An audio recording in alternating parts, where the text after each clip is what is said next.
In this video, we're going to look at the anti-differentiation of a vector. All right. Now, in the last video, we looked at the differentiation of a vector, and we found that differentiation of the whole vector came down to differentiating each of the individual components.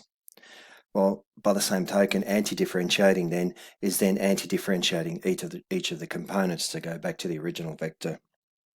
Okay.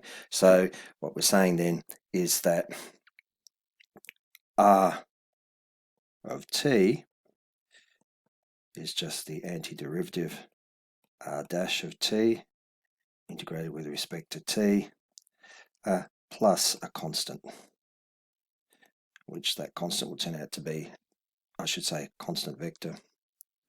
Okay, now, can I just correct that? I didn't mean r double dash there. I just mean by that r dash. All right. Now, a particle, so let's look at some examples now. Oh, sorry. So the integral r dash of t dt with the integral of the whole thing with respect to t, which is just the integral of each of the components. X dash of t dt in the I direction, the integral of y dash of t dt in the j direction, plus a constant vector. In 3 dimensions, we'll have another component added on, and so on in higher dimensions. So example 1, so a particle moves in such a way that its acceleration vector is given by a of t. Its acceleration vector is a function of time. R double dash of t is 3i plus 4j minus 18 times sine 3t in the k direction. Okay, and what we want to find is the first derivative. So we want to anti-differentiate to give us the velocity vector, r dash of t. If r dash of 0, we're given at t equals 0, the velocity vector is 6 units in the j direction, 6 units in the k direction, 6 units per second in each of the directions. Okay, so to get r dash of t, we need to find the integral of r double dash of t with anti-differentiated with respect to t plus the constant vector c. So it's the integral of each of the components, the integral of 3 dt in the I direction, the integral of 4 dt in the j direction, plus the integral of minus 18 sine 3t dt in the k direction, plus a constant vector. When we do that, antiderivative of 3 is 3t, antiderivative of 4 is 4t, antiderivative of minus 18 sine 3t is cos 3t, then multiplied by a factor of minus cos 3t, multiplied by a factor of 1 on 3, negative 1 on 3. The negatives times the negative give positive, 18 on 3 is 6, and plus our constant vector. Now, at t equals 0, we're told the initial, if we substitute in t equals 0 into what we've just found, well, 3t disappears, 4t disappears.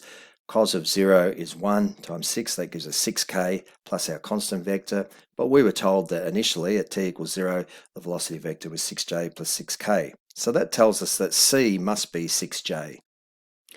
All right, and so our final vector, our final velocity vector, or the first derivative of the position vector, r dash of t is 3t in the I direction, plus 4t plus 6 in the j direction, because we have to add on the 6j from the c term here, plus 6 cos 3t in the k direction.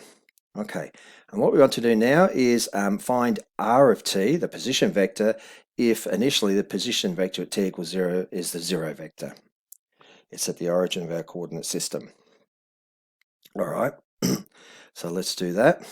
R of t will be the integral of r dash of t with respect to t plus a constant vector, and that's just the integral of each of the components of this object here.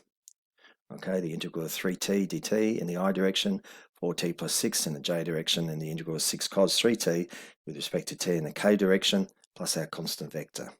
Well, antiderivative of 3t will be 3 on 2t squared.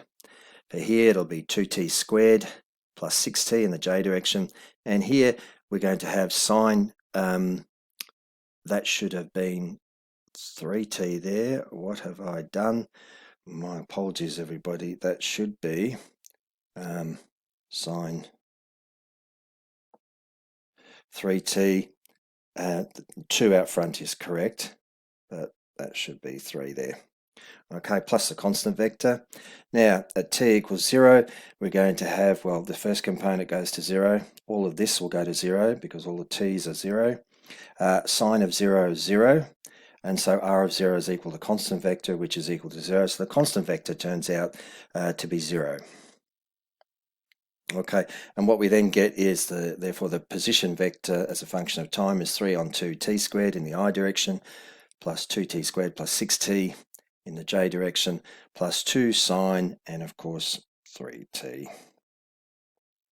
in the k direction. All right, and that would appear to be it.